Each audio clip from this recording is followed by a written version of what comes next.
Setelah mendengar kata DPR, pasti akan muncul satu pertanyaan.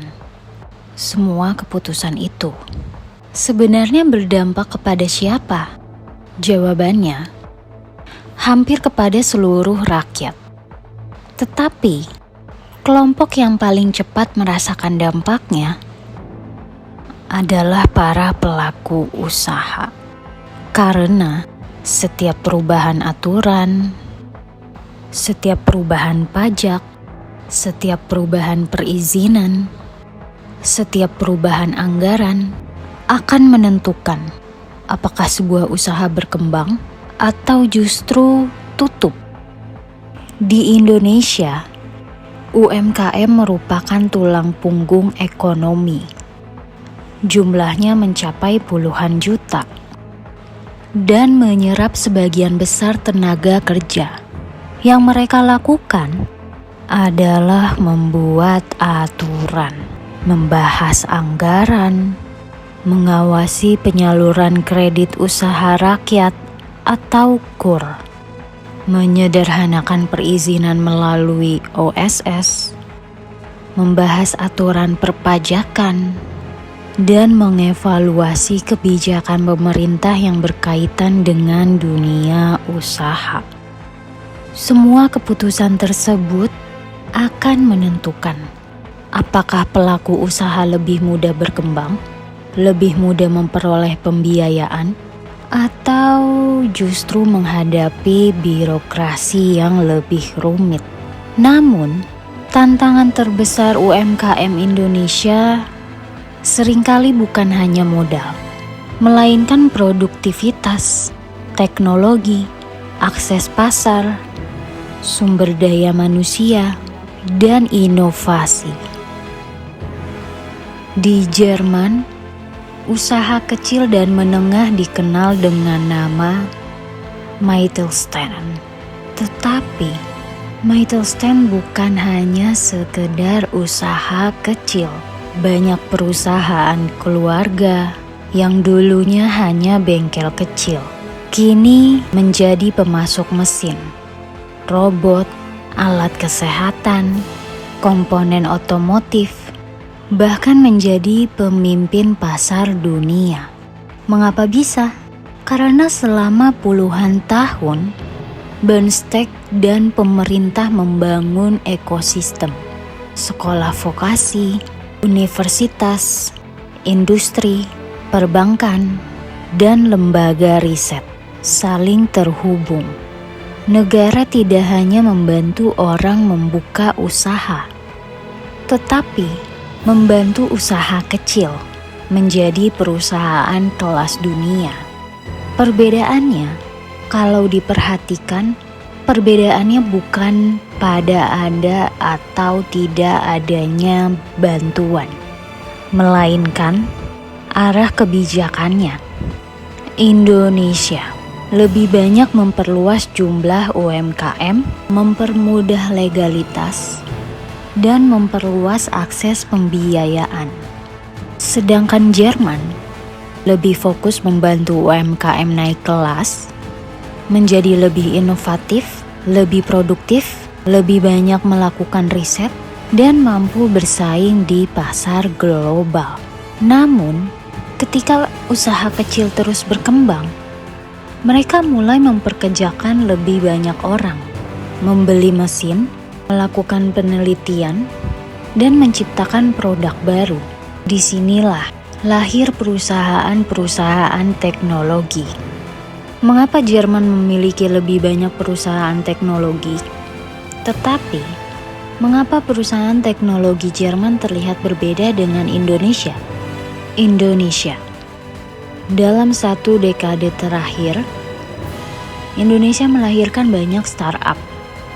Goto, Traveloka, Ruang Guru, Halodoc, Sendit. Sebagian besar bergerak di bidang layanan digital, fintech, pendidikan, kesehatan, dan perdagangan elektronik. Hal itu tidak mengherankan, karena Indonesia memiliki pasar domestik yang sangat besar. Jerman juga memiliki ribuan perusahaan teknologi. arahnya berbeda. Banyak yang tidak membuat aplikasi. Mereka membuat teknologi industri, robot, mesin otomatis, perangkat lunak perusahaan, teknologi kesehatan, chip, dan otomotif. Perusahaan seperti Sharp, Siemens, Bosch, Infineon lahir dari budaya industri yang telah berkembang selama puluhan tahun. Perbedaannya, Indonesia banyak menghasilkan startup digital, sedangkan Jerman lebih dikenal dengan perusahaan teknologi industri. Keduanya berkembang, tetapi sesuai kebutuhan ekonomi masing-masing. Namun, ekonomi tidak selalu berjalan mulus. Ada saatnya permintaan turun, produksi berkurang, dan perusahaan mulai mengurangi jumlah karyawannya. Lalu, apa yang dilakukan negara ketika ekonomi melambat? PHK massal seringkali menjadi kenyataan. Indonesia, ketika terjadi PHK besar, pemerintah biasanya memberikan perlindungan melalui jaminan kehilangan pekerjaan, pelatihan kerja, bantuan sosial, mendorong investasi baru, dan membuka lapangan kerja. DPR kemudian mengawasi langkah pemerintah, memanggil kementerian terkait, meminta penjelasan, dan mengevaluasi kebijakan. Pendekatan Indonesia lebih banyak membantu setelah PHK terjadi. Di Jerman, pendekatannya sedikit berbeda. Ada sistem bernama Kurzarbeit. Ketika perusahaan kehilangan pesanan, jam kerja dikurangi, bukan langsung memecat pekerja. Sebagian kehilangan pendapat pekerja dibantu oleh negara sesuai ketentuan. Perusahaan tetap mempertahankan tenaga kerja, dan ketika ekonomi membaik, produksi bisa kembali meningkat tanpa harus merekrut ulang dari awal. Perbedaannya, Indonesia lebih fokus membantu pekerja setelah PHK terjadi. Sedangkan Jerman lebih banyak berusaha mencegah PHK sejak awal. Ketika rakyat turun ke jalan, bagaimana pemerintah dan parlemen menanggapi demonstrasi? Demonstrasi bukan satu-satunya cara mengawasi kekuasaan. Ada pertanyaan yang lebih besar. Bagaimana jika yang bermasalah bukan kebijakannya, melainkan orang yang menjalankan kekuasaan itu sendiri? Bagaimana Indonesia dan Jerman menangani korupsi? Setiap negara memiliki undang-undang, memiliki parlemen, memiliki kementerian, memiliki anggaran, tetapi ada satu pertanyaan yang jauh lebih penting. Apa yang terjadi ketika kekuasaan disalahgunakan? Ketika uang negara tidak lagi digunakan untuk rakyat, melainkan untuk kepentingan pribadi. Bagaimana sebuah negara menangani korupsi? Di Indonesia, korupsi ditangani oleh beberapa lembaga, mulai dari kepolisian, kejaksaan, hingga Komisi Pemberantasan Korupsi atau KPK. Lembaga ini dibentuk khusus untuk menangani tindak pidana korupsi, mulai dari penyelidikan, penyidikan, penuntutan, hingga melakukan upaya pencegahan. Dalam banyak kasus, korupsi yang melibatkan pejabat negara, kepala daerah, hakim, menteri, hingga anggota DPR pernah diproses melalui mekanisme hukum. Namun, tantangan Indonesia tidak kecil. Korupsi seringkali melibatkan jaringan yang kompleks, proyek pemerintah, pengadaan barang, perizinan, hingga suap politik. Karena itu, selain penindakan, pemerintah juga terus mendorong digitalisasi layanan publik, sistem pengadaan elektronik, serta transparansi anggaran, dengan harapan semakin sedikit ruang untuk penyalahgunaan kekuasaan. Di Jerman, tidak ada lembaga anti korupsi tunggal seperti KPK.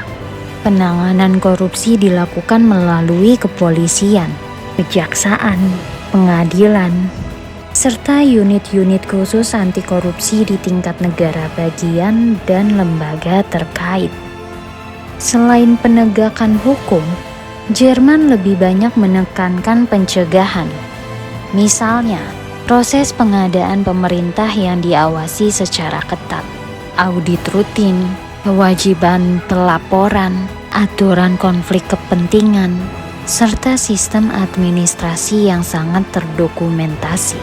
Jika seorang pejabat terbukti menerima suap, menyalahgunakan jabatan, atau melakukan korupsi, kasus tersebut tetap diproses melalui pengadilan. Tidak peduli apakah pelakunya pejabat tinggi, politikus, atau pegawai negeri. Apa bedanya? Kalau diperhatikan, Indonesia dan Jerman sama-sama menghukum korupsi, tetapi pendekatannya sedikit berbeda. Indonesia memiliki lembaga khusus yang fokus pada pemberantasan korupsi, sementara Jerman lebih mengandalkan sistem penegakan hukum umum yang diperkuat dengan pengawasan administrasi, audit, serta berbagai mekanisme pencegahan. Artinya, Indonesia lebih dikenal karena pendekatan pemberantasan melalui lembaga khusus, sedangkan Jerman lebih banyak membangun sistem agar kesempatan melakukan korupsi menjadi lebih kecil. Tentu, kedua negara tetap menghadapi tantangan masing-masing. Tidak ada sistem yang benar-benar kebal terhadap penyalahgunaan kekuasaan. Karena itu, transparansi, pengawasan, media, lembaga peradilan yang independen, dan partisipasi masyarakat tetap menjadi bagian penting dalam menjaga akuntabilitas pemerintahan setelah membandingkan bagaimana kebijakan memengaruhi perekonomian, bagaimana negara membantu UMKM, mengapa perusahaan teknologi berkembang, bagaimana menghadapi PHK, bagaimana parlemen diawasi, bagaimana pemerintah merespon demonstrasi, dan bagaimana negara menangani korupsi. Mungkin sekarang kita menyadari bahwa parlemen bukan sekedar tempat para politikus berdebat.